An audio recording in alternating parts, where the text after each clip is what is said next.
Hello प्यारे बच्चों, कैसे हो? All fine. चलो, आज का जो टॉपिक है बेटा वो है अभिलंब बल। गति के नियम के चैप्टर में हम चल रहे हैं, इसको कवर कर रहे हैं। तो इसमें हम बेसिक क्या सीख रहे हैं? कॉन्सेप्ट सीख रहे हैं और बेसिक्स जो हैं वो सीख रहे हैं, वो पढ़ रहे हैं ना। बेसिक्स मतलब जो बुनियादी बातें हैं, है ना, कैसे इसको अप्लाई करेंगे वो सब चीज़ें सीख रहे हैं। तो शुरू करें टॉपिक को। हाँ चलो शुरू करते हैं बेटा। अच्छा, उससे पहले मुझे एक बच्चे की बात ध्यान आ गई। एक बच्चे ने मुझे कहा कि सर, जीवन में जो समस्याएं हैं वो कुत्तों की तरह पीछे पड़ी हुई है मेरे। कैसे? कुत्तों की तरह पीछे पड़ी हुई है, राइट। तो सर समझ में नहीं आता कि करूं क्या। क्या आप में से भी कुछ लोगों को लगता है ऐसा कि हाँ, समस्याएं इसी तरह से पीछे पड़ी हुई है? तो मैंने उससे कहा कि बेटा, जब कुत्ता आपके पीछे पड़ता है ना, तो आप करते क्या हो? बोला सर रुक जाता हूँ। और फिर उसके बाद में क्या होता है? बोला सर कुत्ता वापस हो लेता है ना, थोड़ी देर भौंक के कुत्ता वापस हो लेता है। तो बेटा समस्याएं भी, मैंने कहा सॉल्यूशन तुमने खुद बता दिया। समस्याएं भी कुछ ऐसी ही होती है। अगर आप वो आपके पीछे पड़ी है और आप दौड़ रहे हो, उन समस्याओं से बचने की कोशिश कर रहे हो, है ना, तो क्या होगा? वो आपके पीछे पड़ी रहेंगी, है ना। और आपको लगेगा आप दौड़ते जाओगे, वो आपके पीछे पड़ी रहेंगी और ये दौड़ चालू रहेगी। एक समस्या छोड़ेगी, दूसरी समस्या पकड़ लेगी आपको, और आप हमेशा परेशान रहेंगे। तो करना क्या है? समस्याओं को डट के मुकाबला करना है। समस्या जो भी आपको लगती है कि ये मेरे जीवन की समस्या है, तो उसका डट के मुकाबला करना है और उससे जूझना है। ताकि समस्याएं, पता क्या होता है ऐसे में ये होता है कि ज़्यादातर समस्याएं तो आप जब डट के मुकाबला करने के लिए तैयार हो जाते हो तो समस्याएं आपके जीवन में आती ही नहीं है, दूर से ही लौट के वापस चली जाती है ना। ये चीज़ें होती है बेटा। तो समस्याओं से हारना नहीं है, समस्याओं से भागना नहीं है, समस्याओं का डट के मुकाबला करना है। और पढ़ाई समस्या नहीं है बेटा कभी भी। पढ़ाई आपके उस दोस्त की तरह है जिसको जितना ज़्यादा समय दोगे उसके साथ दोस्ती उतनी अच्छी हो जाएगी। उसके साथ में दोस्ती अच्छी होगी और उसके साथ आपको अच्छा लगने लगेगा, मज़ा आने लगेगा, राइट। तो ये वैसे ही है, इससे दोस्ती कर लो। और इसके साथ में दोस्ती करने का क्या मतलब है कि डेली इसको समय दो। किसको? पढ़ाई को। पढ़ाई डेली करो, प्रैक्टिस डेली करो बेटा। न्यूमेरिकल्स की प्रैक्टिस करो। फिजिक्स बहुत आसान सब्जेक्ट है, फिजिक्स बिल्कुल मुश्किल नहीं है। इसमें अगर आप थोड़ी सी प्रैक्टिस करते हो, समय देते हो, कॉन्सेप्ट्स को समझते हो, बेसिक बुनियादी बातों को समझते हो, उनको अप्लाई कैसे करते हैं ना, कैसे यूज करते हैं, कैसे लगाते हैं ना, बल कौन सा, विलंब बल कैसे लगता है, ये सब चीज़ें इस तरह से समझते हो। और सबसे अच्छी बात कि फिजिक्स हमें हमारी लाइफ में सब जगह दिखाई पड़ती है। तो अगर हम उसको जोड़ के चलते हैं, फिजिक्स को ना लाइफ में देखते हैं कि हाँ यार यहाँ पर कौन सी फिजिक्स लग रही है, तो हमें इसमें मज़ा आने लगता है। तो चलो ऐसे ही कोशिश करते हैं, हम आज के जो टॉपिक को शुरुआत करते हैं।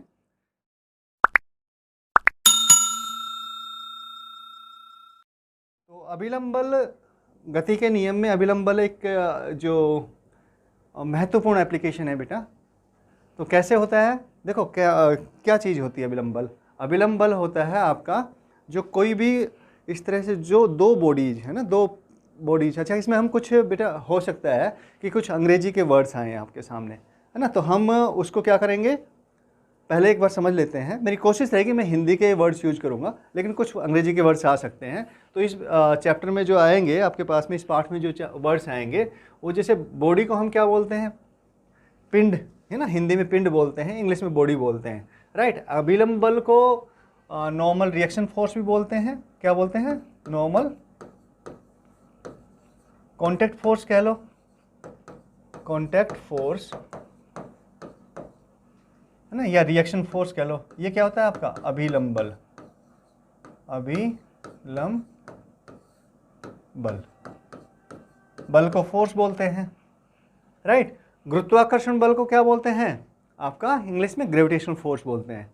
इसी तरह से आपका जो रेस्ट है कि बॉडी रेस्ट में है ना, पिंड आपका रेस्ट में है इनिशियली मतलब शुरुआत में, है ना, इनिशियली मतलब शुरुआत में, रेस्ट में है मतलब विरामावस्था में है ना, वहाँ से मोशन शुरू होती है, या इस तरह की बात है ना। या फिर मोशन अभी रेस्ट में है तो मतलब रेस्ट में है अभी, मोशन आपकी जो गति है वो कोई गति नहीं है, किसी भी तरह की कोई मूवमेंट नहीं है ना बॉडी में। तो ये चीज़ है बेटा। तो चलो हम बीच में जो भी वर्ड्स आते रहेंगे, अगर इंग्लिश के जो भी वर्ड्स कुछ यूज होते हैं तो उनको हिंदी में भी हम डिस्कस करते रहेंगे बेटा, है ना। लेकिन आप परेशान नहीं होना कि भी हाँ इंग्लिश में पढ़ा रहे हैं, ऐसा नहीं है, हम हिंदी में ही कवर करेंगे। ये क्लास हिंदी के लिए ही है, हिंदी मीडियम के स्टूडेंट्स के लिए है, उनको अच्छे समझने की हेल्प करने के लिए है। अब ये समझो, हम एक एग्जाम्पल लेके समझते हैं इसको, ओके।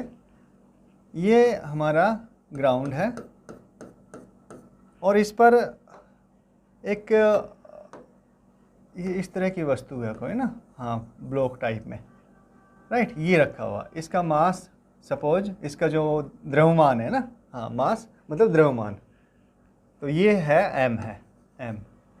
तो क्या करेगा, गुरुत्वाकर्षण बल के कारण ये इस पर जो बल लगेगा वो कहाँ लगेगा, नीचे की तरफ लगेगा ना। गुरुत्वाकर्षण बल हमेशा कहाँ किस तरफ लगता है, गुरुत्वाकर्षण बल आपका अर्थ का जो सेंटर है, हमारी धरती का जो क्या कहेंगे केंद्र है, केंद्र की तरफ लगता है, राइट। हाँ, अब जब, और केंद्र कहाँ पर है, जहाँ पर भी हम खड़े हैं उसके नीचे केंद्र होता है बेटा, कहीं पर भी आप ना, क्योंकि आपकी जो धरती है वो कैसी है, वो आपकी कैसी है बताओ, हाँ बिल्कुल सही कहा, आपके स्पेरिकल बॉडी है। स्पेरिकल हिंदी में बोलते हैं गोलीय वस्तु है ना, गोलीय है।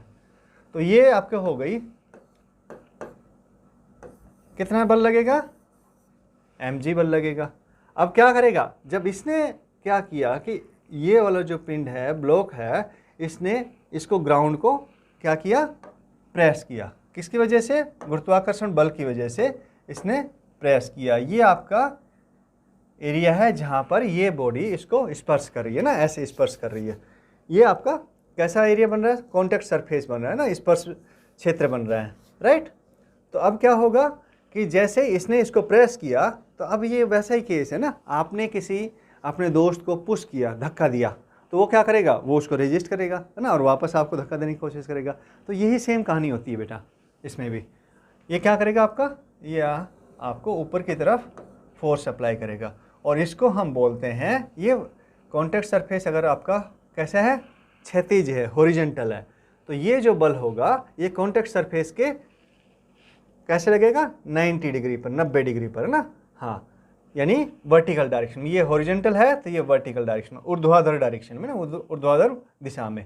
तो ये मान लेते हैं हम क्या है, n है, ठीक है। अगर अब हम इसका, ये वैसे ही होता है, अब आप कहोगे सर ये बल क्यों लगता है, क्योंकि देखो क्या होता है, जैसे ही इस पर जो फोर्स लगेगा, किसी भी बॉडी पर फोर्स लगेगा, तो क्या मतलब बल लगेगा, तो क्या होगा, वो डिफॉर्म होना शुरू कर देगी ना, वो दबना, उसमें दबाव पड़ेगा, तो वो क्या करती है, दबना शुरू कर देती है। जैसे इसको समझ सकते हैं हम, आपके घर पर गद्दा है, गद्दे पे आप बैठते हो तो क्या होता है, गद्दा दबने लगता है ना, दबने लगता है, लेकिन एक लिमिट पर दबने के बाद में वो उससे ज़्यादा नहीं दबता है, उससे ज़्यादा दबाव नहीं मानता है ना, तो क्या करता है, वो आपको सपोर्ट करने लगता है, फिर उसके बाद में वो आपको सपोर्ट करता है नीचे से, है ना, रोकता है ना आपको, हाँ वो रोकता है, तो क्या होगा कि यानी कि उसने आपके ऊपर भी बल लगाना शुरू कर दिया। कौन सी दिशा में, जिस दिशा में आपने लगाया था उसके अपोजिट में, उसकी उल्टी दिशा में, है ना।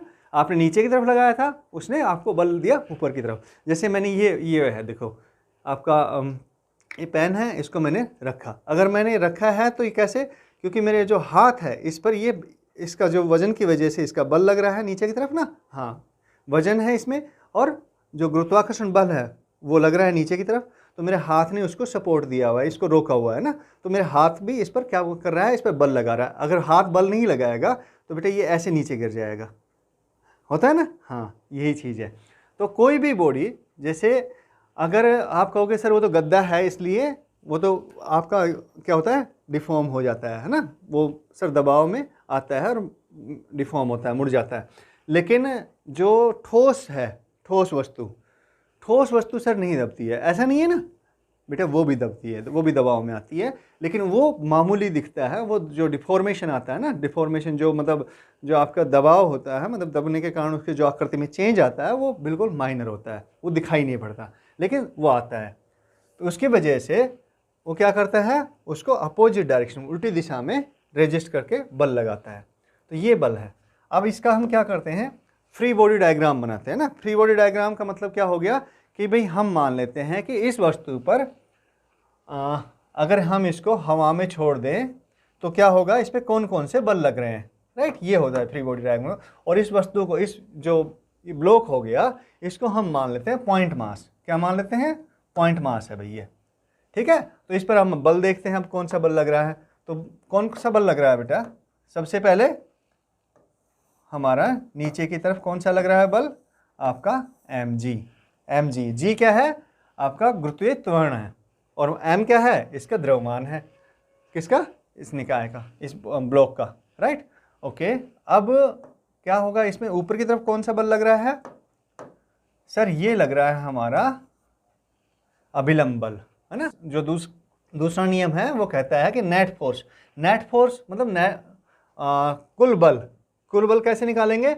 अब देखो ऊपर की तरफ कितना बल है हमारे पास में, कौन सा है, अभिलंब बल N, है ना। कौन सा बल है इसमें, अगर इसके फ्री बॉडी डायग्राम में हम देखते हैं तो हमारा अभिलंब बल है, अभिलंब बल कितना है, N है। नीचे की तरफ कौन सा है, अगर हम ऊपर की दिशा को पॉजिटिव लेते हैं, धनात्मक लेते हैं, तो नीचे की दिशा कौन सी हो गई, ऋणात्मक हो गई ना। तो ऊपर की दिशा में हमने बल को क्या ले लिया, पॉजिटिव ले लिया। अब नीचे की दिशा आपकी ऋणात्मक हो गई, तो mg कहाँ लग रहा है, आपका mg नीचे की तरफ लग रहा है, तो ये क्या आएगा, n माइनस mg। ये आपका नेट बल हो गया ना, कुल बल हो गया, किस पर, इस ब्लॉक पर। और ये किसके बराबर होना चाहिए, ये आपका बराबर होना चाहिए ma के, लेकिन कोई गति नहीं है, इसका मतलब a तो 0 है, तो ये हम लिख देंगे 0, यानी n कितना हो गया, n इजकल टू आपका mg। क्लियर है, ये आपका अभिलंब बल हो गया इस पर। अगर मान लो अब हम इसमें थोड़ा सा चेंज कर लेते हैं बेटा, और अब हम एक एग्जांपल और ले लेते हैं, है ना।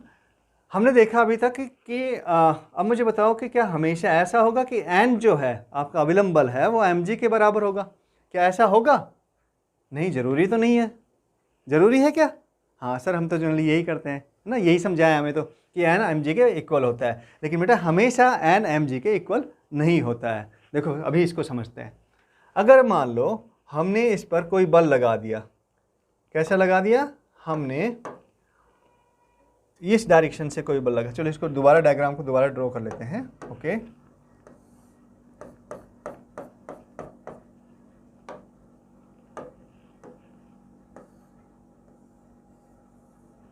ये आपका मास m और इस पर जो फोर्स लग रहा है वो आपका बल जो लग रहा है गुरुत्वाकर्षण के कारण वो नीचे mg, है ना। ऊपर आपका फोर्स कौन सा लग रहा है, कौन सा बल लग रहा है, बिल्कुल सही कहा आपने, अभिलंब बल n लग रहा है, ठीक है।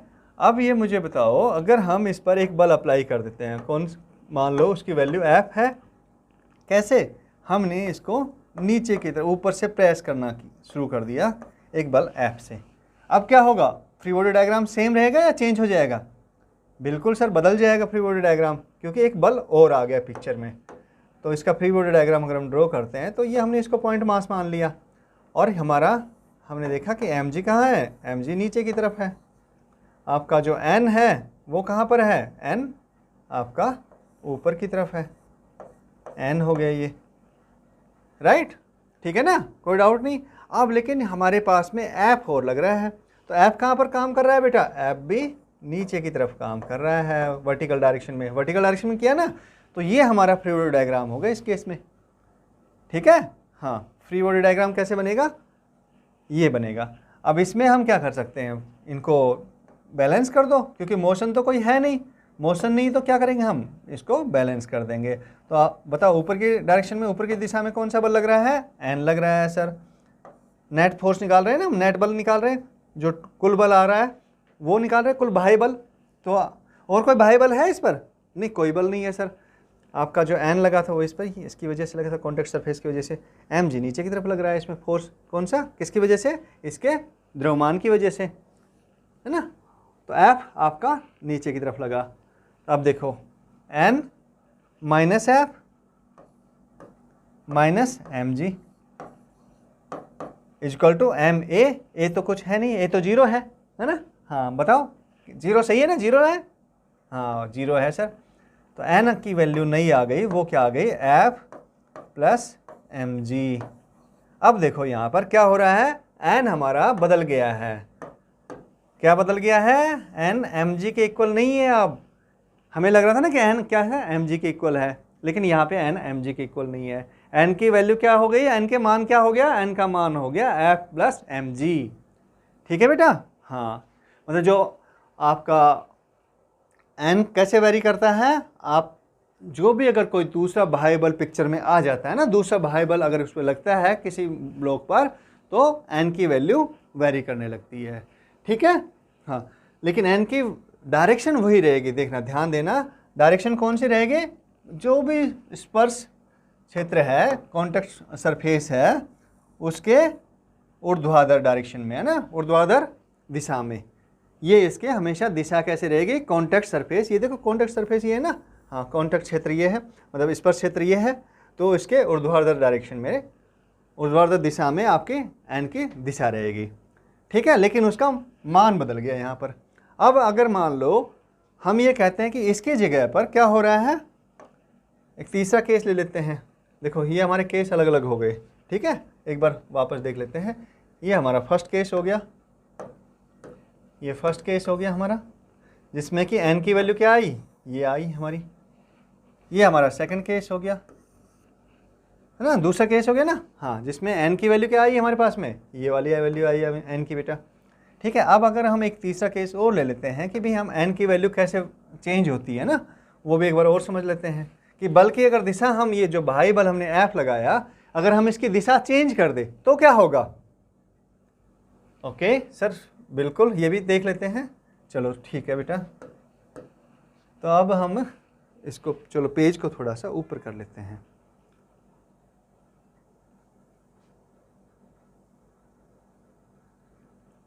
हमने ये किया पेज को ऊपर, और अब देखो, अब हमने क्या काम किया, हमने बेटा ऐसे ये ब्लॉक लिया, ये आपका ग्राउंड है ना, और ये हमने ब्लॉक ले लिया जिसका मास, वही ब्लॉक हमने हमारा, जिसका मास कितना है?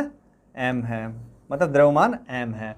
ठीक है, अब क्या किया हमने इस पर एक फोर्स लगाया। कैसा फोर्स लगाया? अब देखो, ये फोर्स हमने इसको ऊपर की तरफ लगा दिया ऐसे, F। लेकिन अभी भी क्या हुआ है कि कांटेक्ट बना हुआ है ना, कांटेक्ट मतलब इनका जो स्पर्श बना हुआ है, ब्लॉक ऊपर हवा में नहीं गया है। किस पर है? ज़मीन पर ही है, रेस्ट पर है ना, ज़मीन पर ही है। तो क्या होगा बेटा, बताओ मुझे? mg नीचे की लगे, mg ऐसे जाएगा ना, हाँ, वेरी गुड। और आपका जो n है, अभिलंब बल है, वो कैसे रहेगा? सर वो तो आपका हमने क्या बताया था, क्या क्या डिस्कस किया था कि सर जो हमारा स्पर्श क्षेत्र है, इसके ऊर्ध्वाधर रहेगा, ऐसे रहेगा ना। तो ये बेटा n मान लेते हैं हम।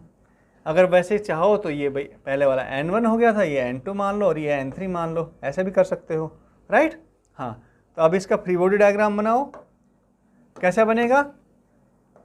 जैसे हमारे सेकंड केस में बना था, mg तो नीचे की तरफ है,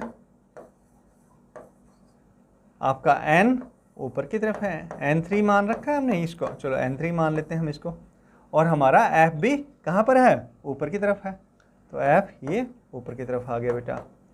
ठीक है, अब फोर्स बैलेंस कर दो, क्योंकि कोई किसी तरह की गति नहीं है ना, तो बल को हम बैलेंस कर देंगे। ठीक है, कैसे करेंगे बैलेंस? सर n ऊपर की तरफ जो फोर्स लग रहा है n3, उसको हमने ऊपर की दिशा को क्या मानी है? पॉजिटिव माना है, और नीचे की दिशा कौन सी मानी है हमने? नेगेटिव मानी है ना। कोई डाउट इसमें? बिल्कुल सिंपल चीज़ें हैं। तो n plus n3 plus f ऊपर की दिशा में ही है, n3 भी ऊपर की दिशा में, f भी ऊपर की दिशा में है, mg नीचे की तरफ है, तो माइनस mg कर देंगे। और क्योंकि कोई भी किसी तरह की कोई गति नहीं है, तो यानी कि a तो 0 है हमारा, ma करेंगे ना, ये नेट फोर्स हो गया बेटा, टोटल फोर्स हो गया ना, बाह्य बल हो गया। कौन सा? External force, total external, net external force. क्या बोलते हैं बाह्य बल को? कुल बाह्य बल को हम बोलते हैं नेट एक्सटर्नल फोर्स। ये इंग्लिश के वर्ड जो है ना बेटा, ये भी आप लोग लर्न करते रहो साथ के साथ में, क्योंकि आगे जब आप इंजीनियरिंग में जाएंगे, वहाँ तो आपको इंग्लिश के वर्ड्स यूज करने सारे, वही इंग्लिश की बुक्स में पढ़ने को मिलेंगी। तो अभी से थोड़ा सा प्रैक्टिस मतलब करते रहो। तो क्या होगा हमारा n3 क्या आएगा? n3 is equal to mg जाएगा इधर का, तो ये 0, हाँ, ये प्लस का हो जाएगा, तो mg, और f क्या होगा आपका? माइनस हो जाएगा, है ना, इधर जाएगा तो माइनस का हो जाएगा। हाँ, वेरी गुड। तो ये हमारी वैल्यू आ गई किसकी?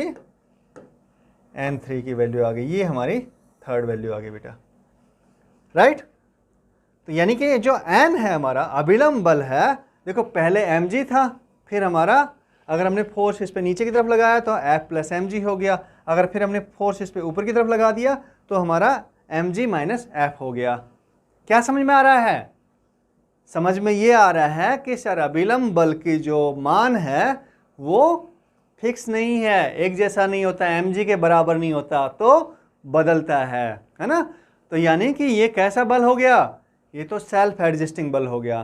कैसा हो गया? सेल्फ एडजस्टिंग, यानी स्वयं समायोजित, अपनी परिस्थितियों के हिसाब से अपने आप को एडजस्ट कर लेता है, बदल लेता है ना, उसका मान बदल जाता है बेटा। और यही एक मतलब अच्छे बल की पहचान है। क्या पहचान है? कि परिस्थितियों के हिसाब से ना, खेलने का टाइम है तो एक अच्छे बच्चे की पहचान भी यही है, खेलने के टाइम पर वो खेले, है ना, और पढ़ाई करने के टाइम पे पढ़ाई करे, तो टाइम के साथ में स्वयं समायोजित हो जाए, है ना। और जब एग्जाम आ जाए, एग्जाम से पहले और ज़्यादा पढ़ाई करनी होती है, तो खेल का पार्ट कम हो जाता है, ये चीज़ होती है। ठीक है, हाँ, वेरी गुड। तो मुझे उम्मीद है कि ये तो समझ में आ गया। तो ये बल कैसा है हमारा? कैसा बल है? स्वयं समायोजित,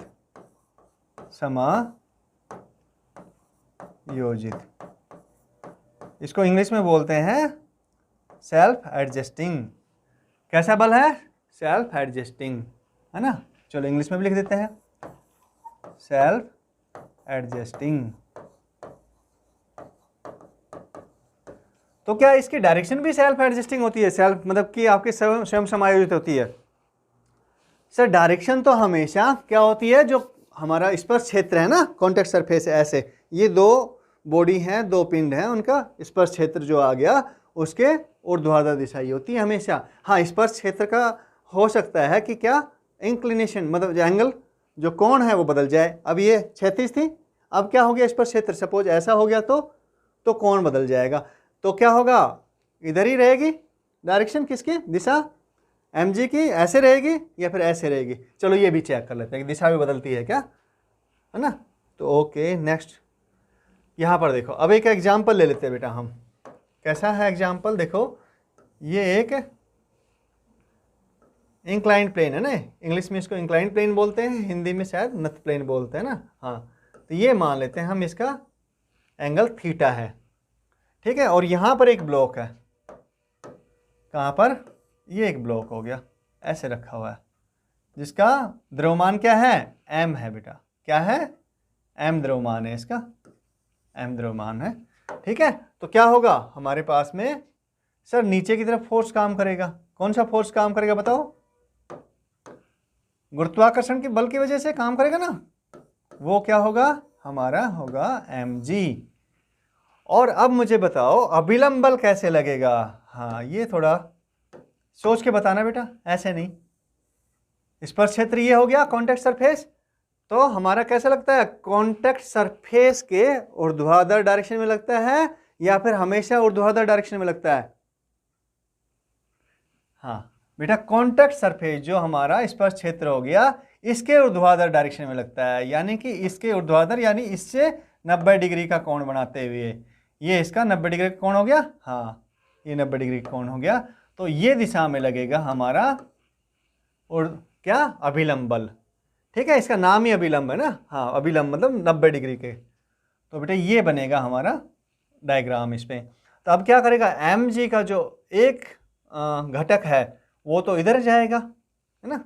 देखो कैसे एंगल कैसे बन रहा है इसका, ये देखो, इसका ये वाला एंगल हो गया। अगर ये थीटा है तो ये आपका 90 माइनस थीटा हो जाएगा, और ये एंगल, क्योंकि ये दोनों के बीच में, ये लाइन के बीच में और ये लाइन, ये अभिलंब है ना, तो ये 90 हो गया, तो ये आपका 90 माइनस थीटा हो जाएगा। कौन सा? ये थीटा हो जाएगा, राइट।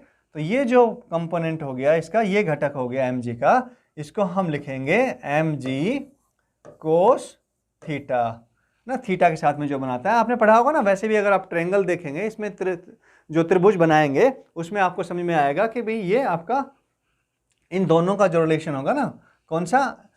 बेस का काम करेगा, ये बेस होगा, और ये आपका ये बेस होगा, और ये हाइपोटेनियस होगा। सॉरी, मैं इंग्लिश में बोल रही हूँ। हाँ, ये आपका क्या बोलेंगे, एक मिनट, चलो बना देते हैं इसको, सिखा देते हैं आपको बेटा। ये अगर थीटा है और ये आपका लंब हो गया, है ना। हाँ, ये लंब हो गया, ये आपका आधार हो गया। अगर मान ले ये आधार आपका A है, लंब L है, और ये आपका कर्ण हो गया ना, के। तो आपका कोस थीटा क्या होता है? कोस थीटा होता है हमारा सर आधार बटे कर्ण, है ना, A/K। तो आपका आधार अगर हम पूछे तो क्या हो गया सर, ए हो गया आपका K कोस थीटा, है ना, हाँ K कोस थीटा। बेटा ऐसे ही काम करता है ये, ठीक है। तो ये हमारा जब हम इसको वो करेंगे, कंपोनेंट लेंगे, इसके घटक लेंगे mg के, तो जिस एंगल पे बनाएगा तो उसका कोस थीटा आएगा ये कंपोनेंट, ठीक है। इसका देखो ये कंपोनेंट क्या आया, ये वाली दिशा में इसका कोस थीटा टाइम, है ना, cos theta time K cos theta time. और ये जो कंपोनेंट होगा हमारा दूसरा जो घटक होगा, जो कि इसको इधर नीचे लेके आने की कोशिश करेगा, है ना, ये वाला इस बल का ये घटक होगा mg का, तो ये होगा हमारा sine theta, mg sine theta. ये ठीक है, बिल्कुल सिंपल है ना, हाँ कोई मुश्किल नहीं है बेटा। चलो तो अब हम इसको समझ लेते हैं, इसका फ्री बॉडी डायग्राम ड्रॉ कर लेते हैं। चलो इसको मैं इरेज कर रहा हूँ, इसका फ्री बॉडी डायग्राम ड्रॉ करें। तो ये मान लेते हैं हम इसको पॉइंट मास। अब क्या हुआ, हमारा mg नीचे की तरफ लग रहा है, तो mg लगा दिया हमने, ये हमारा mg है, राइट। और हमारा n कहाँ पर लग रहा है बताओ मुझे, n फटाफट बताओ। n तो सर ये डायरेक्शन में, इस डायरेक्शन में लग रहा है, तो आपका ये n हो गया, ये n। अगर हम इसको बैलेंस करना चाहें तो इसको n को देखो इसके अपोजिट डायरेक्शन में, बिल्कुल उल्टी दिशा में क्या लग रहा है, mg कोस थीटा। तो हम इसका, और जो कि mg का क्या है, एक घटक है, ये आपका mg कोस थीटा, ठीक है। अब मुझे बताओ कि अगर हम इसको बैलेंस करते हैं, है ना, तो इस दिशा में अगर हम बैलेंस करें इसको, फोर्स को, जो बल है हमारे उनको अगर हम बैलेंस करें तो क्या आएगा सर, n आएगा। अगर इस दिशा को हम पॉजिटिव मान लेते तो ये नेगेटिव हो जाएगी, तो ये n minus mg cos theta. और इस दिशा में कोई देखो, कोई वो है, मोशन है, कोई मूवमेंट है नहीं, मूवमेंट तो इस दिशा में है, यानी इस दिशा में तो मोशन रोकी हुई है ना, इस दिशा में तो कोई मोशन नहीं होती। जो आपका ब्लॉक है ये इसको छोड़ नहीं सकता, ना ही इसमें अंदर आ सकता है, ठीक है ना, हाँ ये इसके अंदर भी, इस जो ये प्लेन है आपका, इसके अंदर भी नहीं आ सकता, और ब्लॉक इसको छोड़ भी नहीं सकता। छोड़ देगा तो फिर ये आपकी मोशन चेंज हो जाएगी, 3D हो जाएगी ना, हाँ। तो यानी कि इस दिशा में कोई मूवमेंट नहीं है, इस दिशा में मूवमेंट है बेटा, है ना, इस दिशा में मोशन है, तो इसको क्या रखेंगे हम 0, और n की वैल्यू हमारी आ गई mg कोस थीटा। तो ये हमारी n की वैल्यू आ गई, किसकी, अभिलंब बल की वैल्यू आ गई, कौन सी, यानी इसको क्या बोलते हैं हम इंग्लिश में, नॉर्मल रिएक्शन, है ना, नॉर्मल रिएक्शन फोर्स, अभिलंब बल, ठीक है। तो देखो यहाँ पे mg के इक्वल नहीं है n, क्या हो गया, mg कोस थीटा हो गया, बदल गया ना, हाँ वैसे उनमें बदला था। तो यानी कि mg n कैसा है, अभिलंब बल कैसा है आपका, फिक्स नहीं होता, mg के बराबर नहीं होता, तो अपनी वैल्यू चेंज करता है। कैसे चेंज करता है, समय के साथ बदल लेता है ना, हाँ समय के साथ, बड़ा समझदार है, समय के साथ बदल जाता है, ठीक है। चलो और एग्जाम्पल लें, अब ये समझ में आ गया आपको, गुड। चलो कुछ और एग्जाम्पल लेते हैं बेटा। अब देखो, मान लो आपने एक कमरे में क्या सीढ़ी रखी हुई है, ये आपका कमरा है, और ये एक उसकी दीवार हो गई, ये आपकी फर्श हो गई, फर्श है ना ये, हाँ सर फर्श है, ठीक है। तो अब हमने क्या किया कि यहाँ पर एक सीढ़ी लगा दी, ये एक सीढ़ी है बेटा, ठीक है, हाँ ये वेरी गुड, ये सीढ़ी हो गई। और इस सीढ़ी का जो द्रव्यमान है वो हम मान रहे हैं m ही है, m है, क्या है, m है। तो m कहाँ पर काम करेगा बेटा, m तो हमेशा परपेंडिकुलर काम करता है, मतलब नीचे की तरफ डायरेक्शन में ना, ऊर्ध्वाधर नीचे की तरफ, ऊर्ध्वाधर तो ऊपर की तरफ हो गया आपका, नीचे की तरफ है ना, वर्टिकली डाउनवर्ड, डाउनवर्ड डायरेक्शन में काम करेगा। तो ये कितनी वैल्यू रहेगी इसकी, ये mg रहेगी। और ये कहाँ होती है, डाउनवर्ड डायरेक्शन का मतलब क्या हो गया, नीचे की दिशा का मतलब क्या हुआ बेटा, इसका मतलब हुआ सेंटर ऑफ द अर्थ, है ना, जो हमारी धरती है उसका केंद्र, केंद्र की तरफ काम करता है हमेशा, क्योंकि जी की जो डायरेक्शन होती है, जी की जो दिशा होती है वो हमेशा केंद्र की तरफ होती है। किसके केंद्र की तरफ, धरती के केंद्र की तरफ। अगर आप दूसरे ग्रह पे हैं, अगर आप मंगल पे पहुंच जाते हैं तो मंगल के केंद्र की तरफ होगी, अगर आप चांद पे पहुंच गए तो चांद के केंद्र की तरफ होगी ना, फिर धरती के केंद्र की तरफ नहीं होगी। धरती पर है तो धरती के केंद्र की तरफ है। अब मुझे बताओ, देखो हमारी जो नॉर्मल रिएक्शन है यानी कि जो अभिलंब बल है वो कैसे लगेगा इस पर। सर ये तो बड़ा टेढ़ा मेढ़ा सा है। नहीं, कोई दिक्कत नहीं, घबराने की बात नहीं है। ये हमारा कौन सा हो गया, स्पर्श क्षेत्र हो गया, यहाँ पे ये वाला स्पर्श क्षेत्र हो गया। इधर कौन सा क्षेत्र हो गया, ये वाला स्पर्श क्षेत्र हो गया बेटा। तो स्पर्श क्षेत्र की दिशा देखो क्या हो गई, ये वाली दिशा है, इसकी यहाँ पर ये वाली दिशा है। तो क्या होगा, अभिलंब बल इसके ऊर्ध्वाधर डायरेक्शन में लगेगा ना, परपेंडिकुलर 90 डिग्री पर। तो ये मान लेते हैं हम N1 है हमारा, इस पॉइंट B मान लेते हैं इसको, ये पॉइंट A मान लेते हैं। तो ये जो है इस पर, इसके भी परपेंडिकुलर इसके भी ऊर्ध्वाधर दिशा में 90 डिग्री पर है ना, इस स्पर्श क्षेत्र के। तो ये मान लेते हैं हम N2 है बेटा हमारा। ठीक है, क्लियर है। तो अब अगर हम इसका CD जो हमारी लगाई हुई है, अगर हम इसका फ्री बॉडी डायग्राम ड्रॉ करें, देखो इसमें आप अभिलंब बल को कैसे अप्लाई करते हैं, हम ये चीज़ समझ रहे हैं ना, अभिलंब बल को हम कैसे काम में लेते हैं। ठीक है, हम ये चीज़ इसमें समझ रहे हैं। तो अभिलंब बल को यहाँ पे कैसे काम में लेंगे, देखो अगर फ्री बॉडी डायग्राम बनाएंगे, अगर इसका फ्री बॉडी डायग्राम हम ये CD को क्या मान लेते हैं, हम एक पॉइंट मास मान लेते हैं, बिंदु द्रव्यमान है ना, हाँ एक बिंदु मान लेते हैं कि भाई इसका जो द्रव्यमान है वो एक बिंदु पर है। तो ये हमारा क्या हो गया, mg हो गया। और ये देखो ये N1 ऊपर की तरफ है, तो ये मान लेते हैं ये N1 है हमारा। और ये आपका N2 है, N2 की दिशा कौन सी है, ये तो क्षैतिज दिशा में है, तो ये आपका N2 हो गया, राइट। अब आप कहोगे सर कि ये तो CD गिर जाएगी, कैसे गिर जाएगी, क्योंकि इस ये वाली क्षैतिज दिशा में तो बल लग रहा है, इसमें कोई बैलेंस करने वाला फोर्स है ही नहीं, कोई बल नहीं है बैलेंस करने वाला। हाँ बेटा, लेकिन यहाँ पे फ्रिक्शन फोर्स लगेगा इसमें। अगर ये फ्रिक्शन फोर्स नहीं है यहाँ पर, कौन सी जगह पर, अगर यहाँ पे फ्रिक्शन फोर्स नहीं है तो वास्तव में CD क्या करेगी, गिर जाएगी। तो ये फ्रिक्शन फोर्स इसको बैलेंस करेगा बेटा, ठीक है। हाँ ध्यान रखना, इसको हटा देते हैं क्योंकि हमने अभी स्मूथ सरफेस मान के काम कर रहे हैं। तो अब इसको बैलेंस करो इक्वेशन को, चलो इस डायरेक्शन में ले लेते हैं, इस दिशा में ले, हाँ ऊर्ध्वाधर दिशा में। तो N1 ऊपर की तरफ, mg नीचे की तरफ, माइनस mg हो जाएगा। और कोई मूवमेंट है ही नहीं, कोई किसी तरह गति नहीं है, तो ये 0 हो गया आपका। यानी कि N1 जो है वो आपका mg के इक्वल आ गया। ठीक है, यहाँ पर mg के इक्वल आ गया। लेकिन देखो यहाँ पर आपका mg N2 जो होगा वो तो इस फ्रिक्शन फोर्स से बैलेंस होगा, यहाँ पर फ्रिक्शन फोर्स होगा उससे, है ना, क्योंकि इस दिशा में और तो कोई बल बनता नहीं है। कौन सा बल बनता है, यही बल बनता है बेटा। और अगर मान लो इस दीवार पर भी फ्रिक्शन है ना, फ्रिक्शन फोर्स कौन सा हो गया, घर्षण बल। हाँ घर्षण बल को फ्रिक्शन फोर्स बोलते हैं। कौन सा, आपका घर्षण बल, घर्षण बल, इसको क्या बोलते हैं, फ्रिक्शन फोर्स,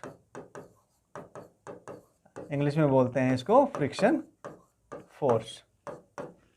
ठीक है, हाँ तो ये यहाँ पर होगा। और अगर ये भी हो सकता है, ये देखो यहाँ से क्या करेगी, CD यहाँ से इधर जाएगी, तो फ्रिक्शन फोर्स कैसे लगेगा, आपका घर्षण बल कैसे लगेगा, उसको रोकने की कोशिश करेगा तो इस दिशा में लगेगा। और CD यहाँ से कैसे कर सकती है, ऊपर तो जा नहीं सकती है ना, ऊपर क्योंकि इसको पुश करना पड़ेगा तभी ऊपर जा सकती है। तो क्या करेगी, नीचे की तरफ आएगी, तो घर्षण बल कहाँ लगेगा, ऊपर की तरफ लगेगा बेटा।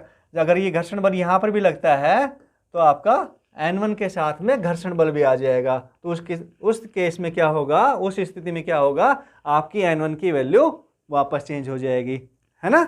हाँ गुड, चलो ये भी एग्जांपल समझ में आ गया कि कैसे लगता है फ्रिक्शन फोर्स। अब अगर हमें कोई जैसे क्या दिया हो, हमारे ऐसे गोलाकार वस्तु दे दी हो ना, जैसे आपकी फुटबॉल की बॉल होती है, क्रिकेट की बॉल होती है, कुछ इस तरह की जो हमें वस्तु दे दी, या फिर बेलनाकार दे दी, तो उस केस में, उस स्थिति में हमारा जो अभिलंब बल है वो कैसे काम करता है, इसको समझते हैं बेटा। चलो इसके लिए हम एक एग्जाम्पल ले लेते हैं। ये लेते हैं हम कि ये एक इस तरह का ब्लॉक है, ठीक है, इस तरह का ब्लॉक है बेटा। और इसमें हमने एक क्या रख दिया,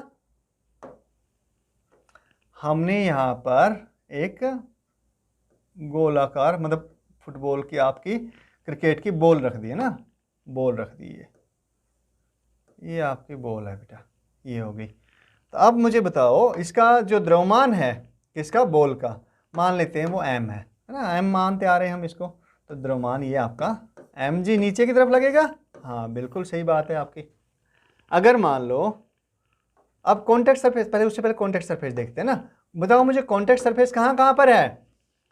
सर एक तो कॉन्टैक्ट सरफेस मतलब स्पर्श क्षेत्र, जहाँ पर हमारा जिस स्पर्श क्षेत्र जहाँ पे दो जो पिंड हैं वो आपके स्पर्श कर रहे हैं, राइट, ऐसा क्षेत्र वहाँ पे क्यों ये हम क्यों देख रहे हैं, क्योंकि हमें क्या चाहिए, अभिलंब बल की डायरेक्शन और वैल्यू निकालनी है, राइट। हाँ उसकी दिशा और उसका मान निकालना है। तो ये आपका क्या हो गया, कॉन्टैक्ट सरफेस हो गया, स्पर्श क्षेत्र हो गया। दूसरा स्पर्श क्षेत्र कौन सा है, ये वाला है बेटा, ठीक है। तो अब हमें पता है कि कहाँ पर लगेगा अभिलंब बल, कैसे लगता है स्पर्श क्षेत्र पर, सर उसके परपेंडिकुलर डायरेक्शन में, मतलब स्पर्श क्षेत्र से 90 डिग्री के कोण पर, है ना। हाँ वेरी गुड। तो ये देखो बेटा ये आपका ऐसे जाएगा, ये मान लेते हैं हम N1 है, और यहाँ से जो बल लगेगा वो मान लेते हैं हम N2 है। क्या है, N2 है, राइट।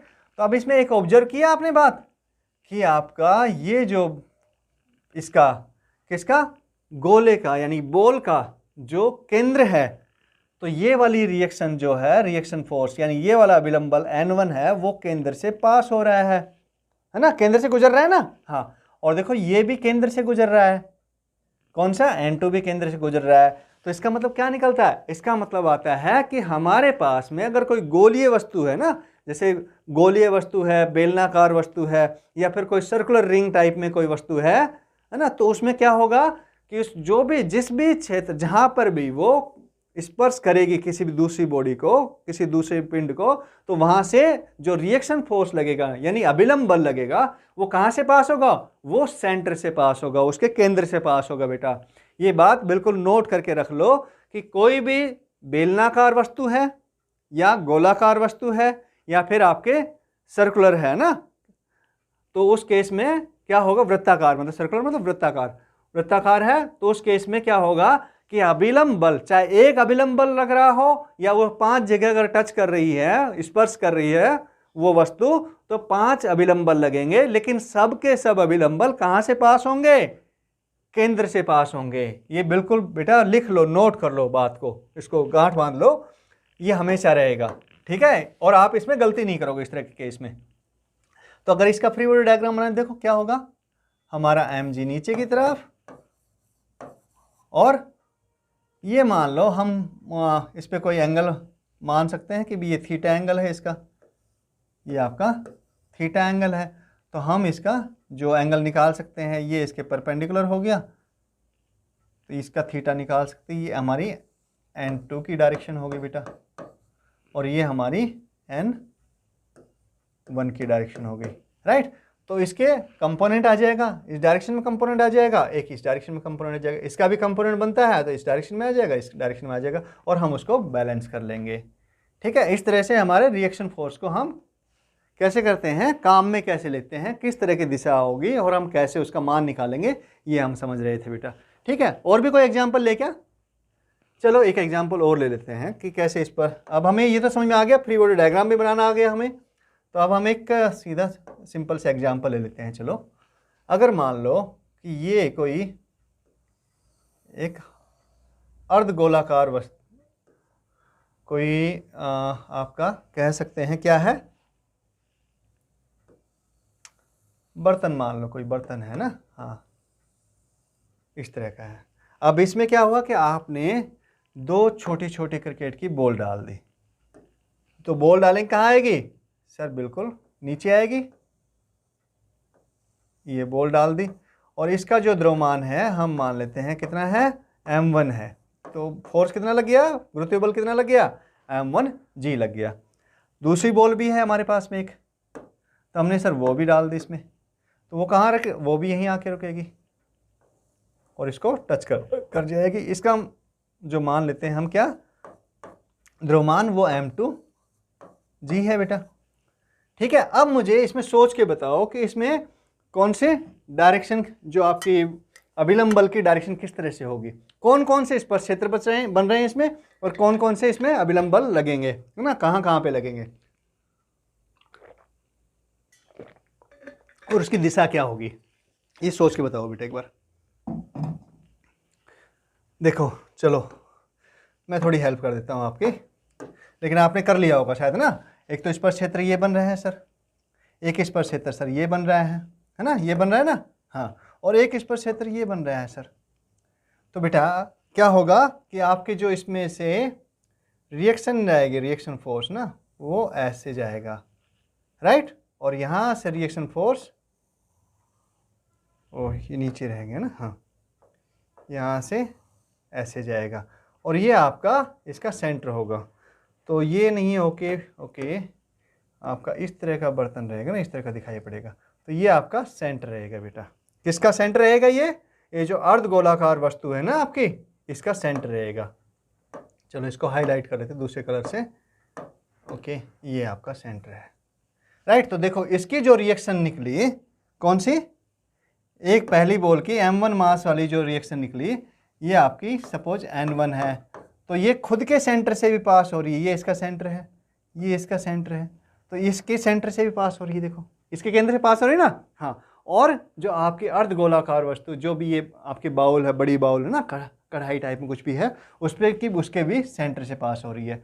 अब दूसरी देखो, इसकी भी जो रिएक्शन है, नॉर्मल रिएक्शन है, मतलब जो अभिलंब बल है, वो आपका ये सपोज N2 है, मान लेते हैं N2 है ये, तो ये भी अपने केंद्र से भी पास हो रहा है और इसके केंद्र से भी पास हो रहा है, क्योंकि इसका जो केंद्र, मतलब जो ये आपकी जो गोलाकार कढ़ाई हो गई या कोई बर्तन हो गया, तो इस पर भी जहाँ पर भी कोई दूसरी वस्तु टच करेगी, स्पर्श करेगी, तो उससे जो अभिलंब बल बनेगा, मतलब अभिलंब बल बनेगा, वो आपका इसके भी सेंटर से पास होगा। बताया था ना, गोलाकार वस्तु कोई भी हो, बेलनाकार वस्तु हो, गोलाकार वस्तु हो या वृत्ताकार वस्तु हो, अगर वो कहीं पर भी स्पर्श कर रहा है तो उसका अभिलंब बल कैसे लगेगा, उसके सेंटर से पास होगा बेटा। और दूसरी वस्तु भी गोलाकार हो तो उसके भी सेंटर से पास होगा, जो कॉमन बल होगा ना। तो वही केस हो रहा है यहाँ पर, वही कहानी हो रही है, इसके भी सेंटर से पास हो रहा है ना, और इसके भी सेंटर से पास हो रहा है। अब देखो तीसरी एक चीज़ और भी है, यहाँ पर भी ये भी एक कॉन्टैक्ट सरफेस है, तो इससे जो बल होगा वो ऐसे जाएगा, N3 मान लेते हैं इसको, और इसके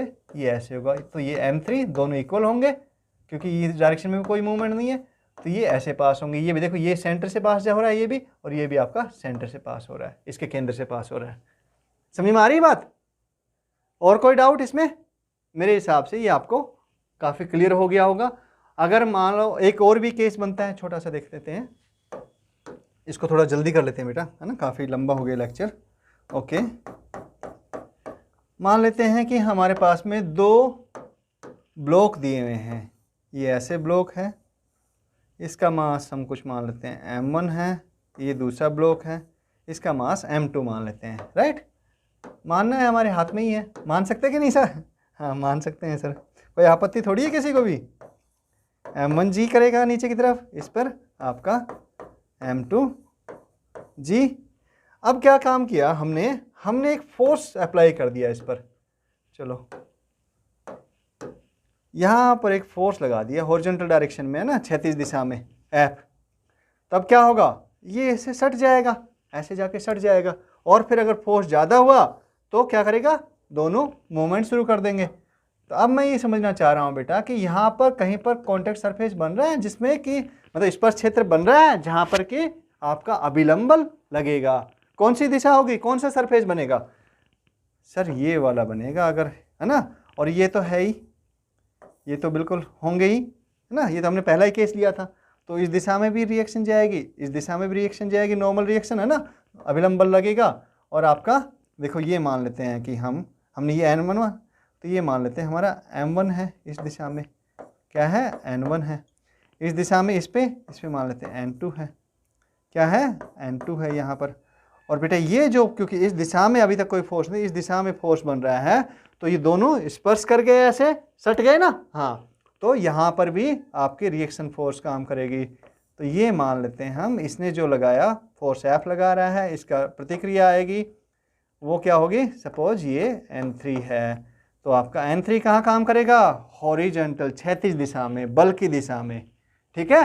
तो अब इसका फ्री बॉडी डायग्राम बना सकते हैं आप, सारे जो बल हमने निकाले लिए हैं, तो इनको पॉइंट मास मान के, इसको पॉइंट मास मान लो, इसको पॉइंट मास मान लो, करने की जरूरत है क्या?